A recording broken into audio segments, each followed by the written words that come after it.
India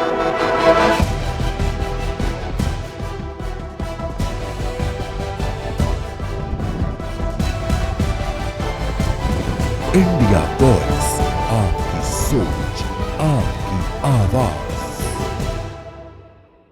नमस्कार, आप देख रहे हैं इंडिया वॉइस और मैं हूं आपके साथ पुष्पेंद्र चौधरी। बुलेटिन की शुरुआत करेंगे। बिलासपुर कोर्ट को बम से उड़ाने की धमकी मिलने से हड़कंप मच गया है। धमकी के बाद पुलिस और प्रशासन अलर्ट हो गए हैं और पूरे कोर्ट परिसर को तत्काल खाली कराकर सील कर दिया गया है।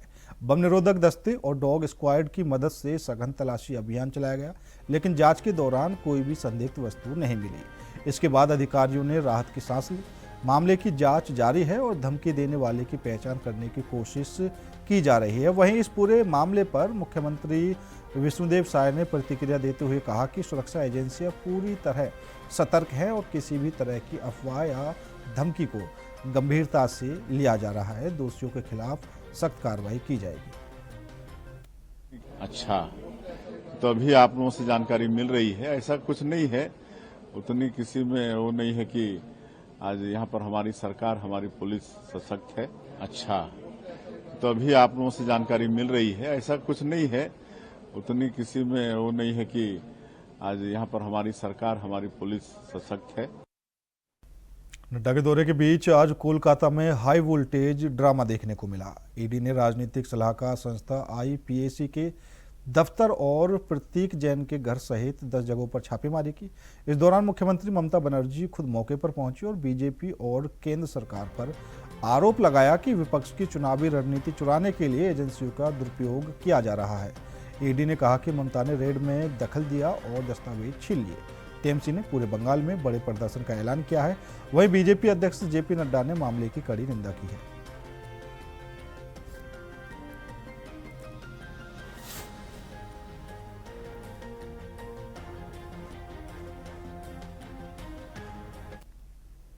वाराणसी के दालमंडी इलाके में ध्वस्तीकरण की कार्रवाई चल रही है। वहीं पुलिस प्रशासन लगातार अनाउंसमेंट के जरिए बता रहा है कि किसी भी तरह के व्यवधान को बर्दाश्त नहीं किया जाएगा। बुलडोजर एक्शन के दौरान कोई भी उपद्रव करने की कोशिश अगर करेगा, व्यवधान डालने की कोशिश अगर करेगा, तो उसके खिलाफ सख्त कार्रवाई की जाएगी और इसकी पूरी तैयारी भी पुलिस ने कर रखी है। वहीं मुख्यमंत्री योगी आदित्यनाथ की पुलिस का स्पष्ट निर्देश है, कोई भी उपद्रव करेगा, कार्रवाई में रोड़ा बनने की कोशिश करेगा तो उसका क्या होगा, यह पुलिस लगातार बता रही है।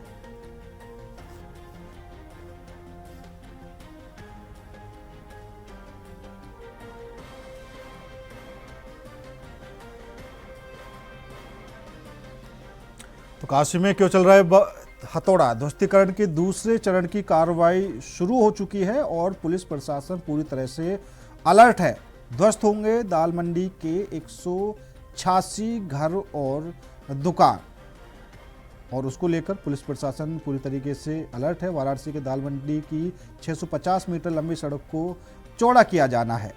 650 मीटर लंबी सड़क को 17.4 मीटर तक चौड़ा किया जाएगा। ये ग्राफिक्स के जरिए आपको बता रहे हैं। चौड़ीकरण के बाद काशी विश्वनाथ मंदिर जाना अब और भी आसान हो जाएगा। लगातार पुलिस प्रशासन कार्रवाई कर रहा है और चेतावनी भी देने से लगाया हुआ है। इस प्रोजेक्ट पर 221 करोड़ रुपए खर्च होंगे। रास्ते में आने वाले सभी इमारत को तोड़ा जाएगा, जिस रास्ते का चौड़ीकरण किया जाना है। लखनऊ में मुख्यमंत्री योगी आदित्यनाथ ने यूपी दिवस की समीक्षा बैठक में निर्देश देते हुए कहा कि यूपी दिवस केवल उत्सव नहीं बल्कि प्रदेश की पहचान और सामर्थ्य का वैश्विक मंच बनेगा। उन्होंने बताया कि सभी राजभवनों और भारतीय दूतावासों में आयोजन होंगे और मंत्री प्रवासी यूपी वासियों से संवाद करेंगे। मुख्य समारोह लखनऊ के राष्ट्र प्रेरणा स्थल में होगा। हर जिले में कार्यक्रम उत्कृष्ट नागरिकों का सम्मान और विकास यात्रा पर आधारित फिल्में प्रदर्शित की जाएंगी। गांव कस्बों की प्रतिभा, सांस्कृतिक प्रतियोगिताएं, नाट्य मंचन, युवा सहभागिता और विकसित यूपी विकसित भारत थीम के साथ ओडी-ओपी और लोक संगीत से यूपी दिवस स्मरणीय बनेगा।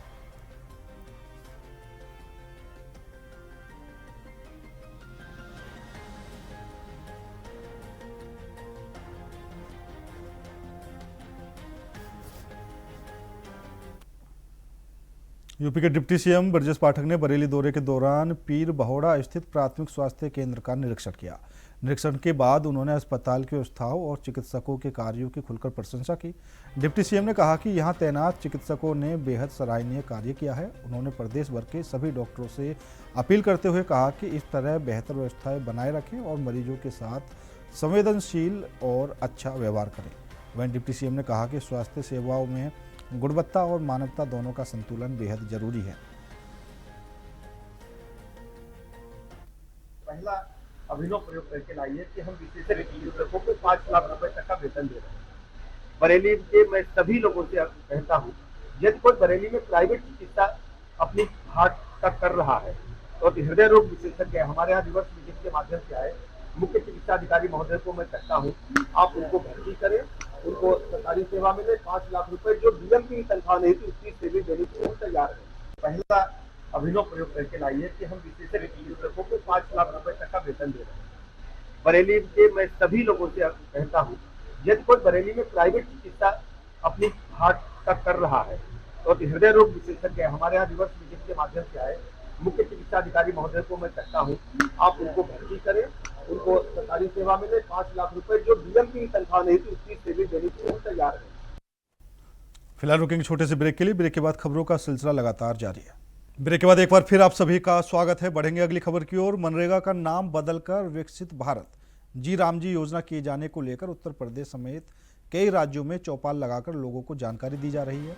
गोरखपुर दौरे पर पहुंचे वित्त और संसदीय कार्य मंत्री सुरेश खन्ना ने सर्किट हाउस में प्रेस वार्ता की।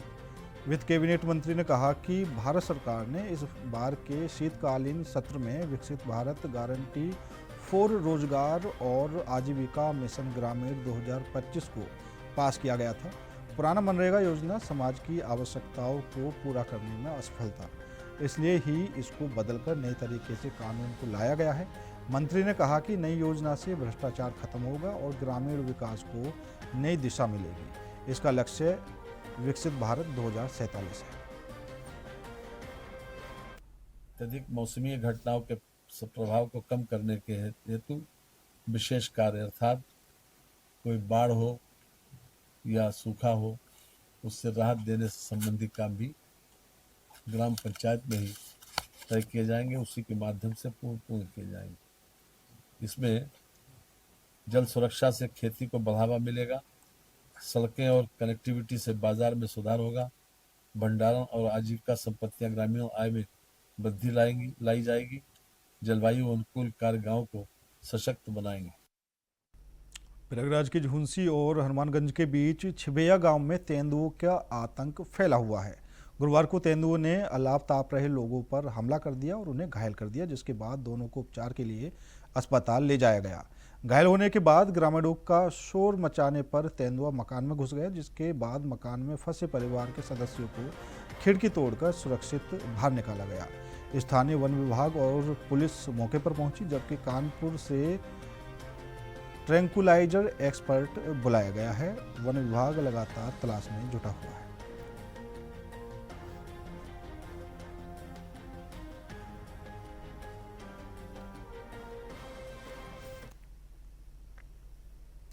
उत्तर प्रदेश में ब्राह्मण राजनीति का पारा हाई है। ऐसे में सभी राजनीतिक दल ब्राह्मणों को साधने में लगे हुए हैं। राज्य में जारी ब्राह्मण राजनीति के ऊपर योगी सरकार मंत्री दानिश आजाद अंसारी की प्रतिक्रिया सामने आई है।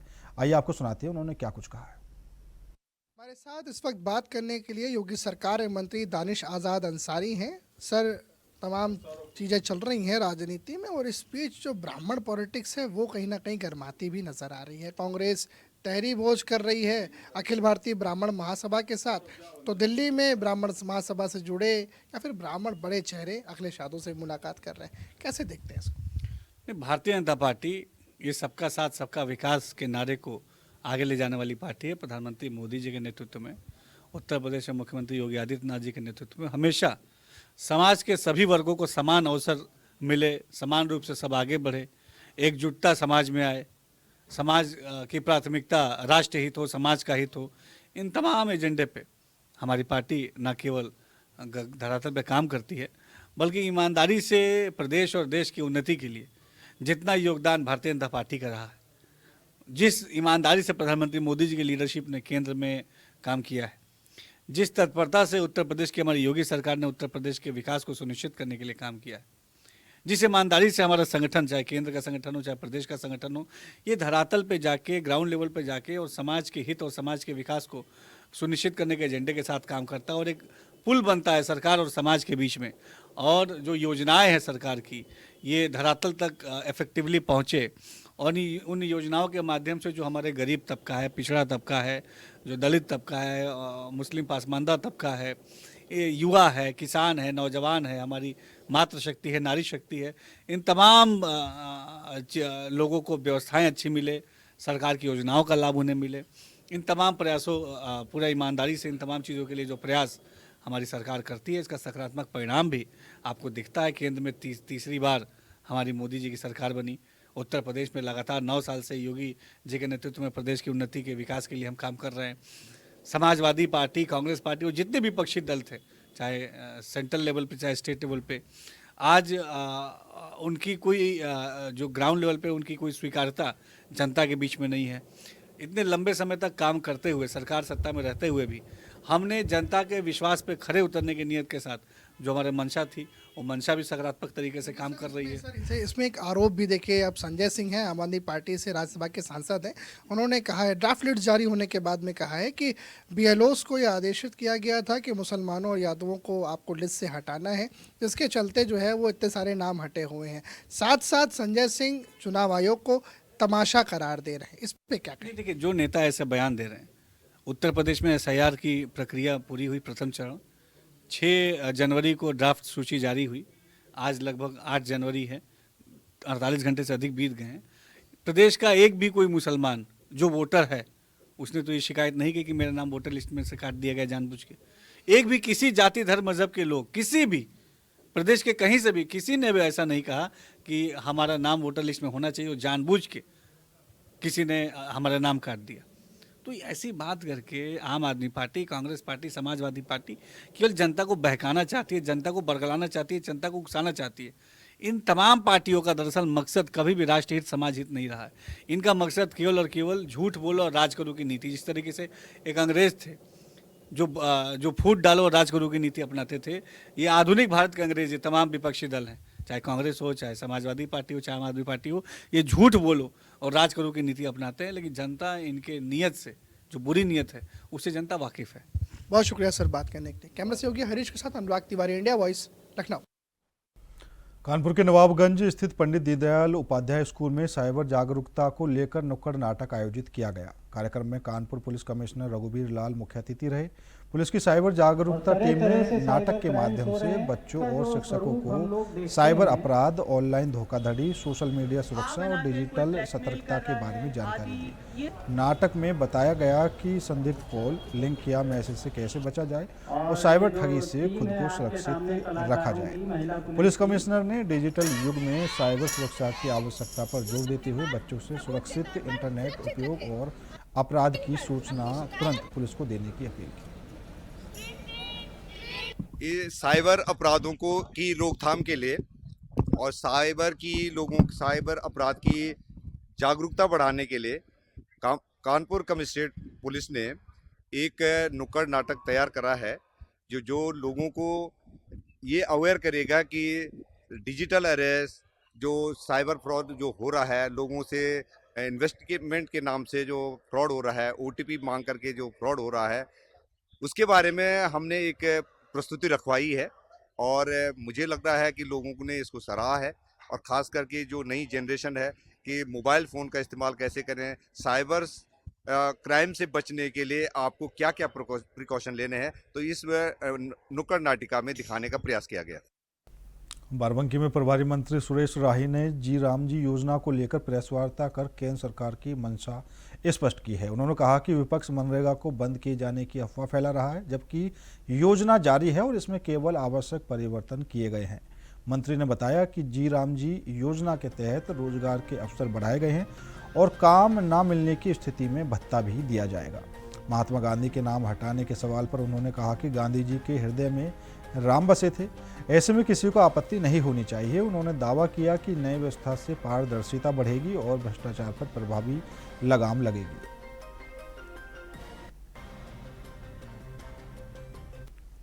नाम बदलने से अगर आपत्ति अगर कोई है तो नहीं होनी चाहिए। नाम अगर गांधी जी का नाम इसमें नहीं है तो गांधी जी जिनको बहुत प्यार करते, जिनका हमेशा उनकी आस्था उनमें थी, राम, और अंतिम समय में उन्होंने राम ही बोला था, तो राम उसमें आ गया तो कोई आपत्ति नहीं होती। और किसी भी मिशन में, किसी योजना में नाम का महत्व नहीं होता है। महत्व होता है उसकी, वो कैसे काम करेगी, वो जनता के हित उसमें कैसे सदेगी, वो महत्वपूर्ण होता है, नाम महत्वपूर्ण नहीं होता है। बीजेपी के नवनिर्वाचित प्रदेश अध्यक्ष पंकज चौधरी पहली बार काशी पहुंचे। इस दौरान उन्होंने कहा कि चुनाव आयोग द्वारा कराए जा रहे कार्यों को पार्टी धरातल तक पहुंचाएगी। उन्होंने स्पष्ट किया कि एसआईआर प्रक्रिया सरकार नहीं बल्कि चुनाव आयोग की है और यह समय समय पर होती रहती है। मनरेगा में भ्रष्टाचार के सवाल पर भी बोले कि जहां कमी थी उसे दूर किया गया। बजट पर उन्होंने कहा कि इस बार भी आम जनता के हितों का बजट होगा। की धरती पर लोकतंत्र के चौथे स्तंभ के रूप में मीडिया के साथियों का नव वर्ष पे मैं हार्दिक स्वागत और अभिनंदन करता हूं। साथियों, अगर देखें तो यशस्वी प्रधानमंत्री 2014 से जब से इस देश का बागडोर संभाला उन्होंने, अगर देखें तो मूलभूत समस्याओं पे, जो आम गरीब है, किसान है, महिला है, नौजवान है, उन पे उनका फोकस रहा है। और 2014 से में उन्होंने शुरू किया कि जो 70 वर्ष से आम आदमी जो आवश्यक जरूरत उसको होती थी, उसकी पूर्ति नहीं हुई थी, और लगातार उस पर काम करते हुए, चाहे उनके मकान का विषय हो, चाहे उनके फाइनेंशियल इंक्लूजन का विषय हो, चाहे स्वास्थ्य का विषय हो, इन सब चीजों पे आम जन को कहीं ना कहीं फोकस करके काम करने का शुरू किया था। पूर्व केंद्रीय मंत्री स्मृति ईरानी अब अमेठी की स्थायी मतदाता बन गई हैं। एसआईआर 2026 के तहत आवेदन कर उन्होंने मतदाता पंजीकरण की प्रक्रिया पूरी कराई है। स्मृति ईरानी का आवास अमेठी जिले की गोरीगंज विधानसभा क्षेत्र के मैदन मवई गांव में है। वहीं से उनका नाम कंपोजिट विद्यालय लीला टेकरा मतदान केंद्र की मतदाता सूची में दर्ज किया गया है।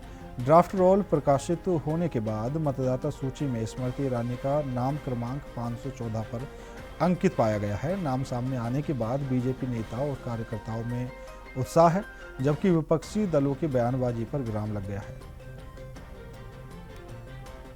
पूर्व सांसद महोदया का प्रकाशन में नाम है, उन्होंने एसआईआर फॉर्म भरा है, जिससे जो यहाँ की वोटर भी हैं, इस वजह से उनका नाम भी यहाँ की वोटर लिस्ट में शामिल है। मेरा नाम विकास मिश्रा है। मैं ग्राम पंचायत मैदन मवई का बेलो हूँ। मेरा बूथ संख्या 367 है। जैसा कि आप जान रहे हैं कि इस टाइम एसआईआर का फॉर्म भरा जा रहा था, जिसमें ग्राम पंचायत के सभी मतदाताओं ने अपना बढ़ चढ़ के हिस्सा लिया और अपना एसआईआर फॉर्म भरा। उसमें हमारे अमेठी की पूर्व सांसद श्रीमती स्मृति ईरानी जी भी अपना एसआईआर फॉर्म भरी हैं, जिनका नाम अभी भी मतदाता सूची में है, जो कि पहले भी हमारे ग्राम पंचायत की मतदाता रह चुकी हैं। उनका नाम हमारे मतदाता सूची में 514 नंबर पे है।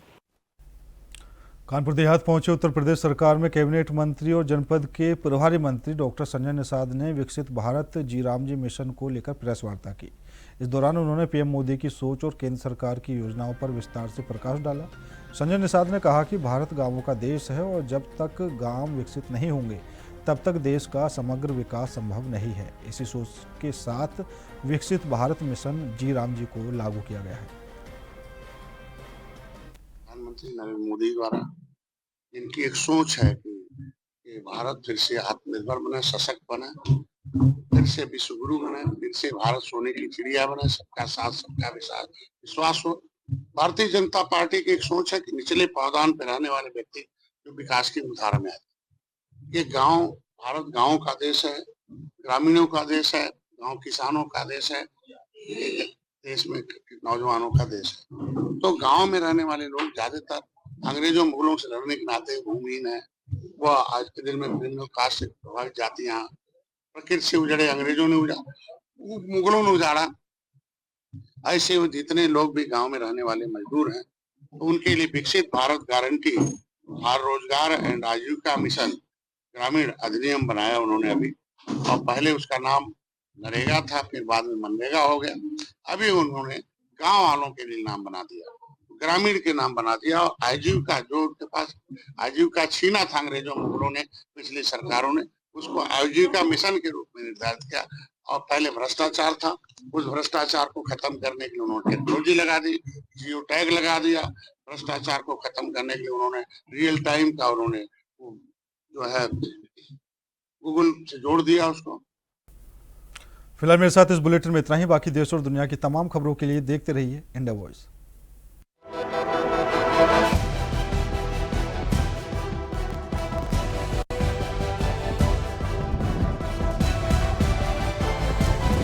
इंडिया वॉइस, आपकी सोच,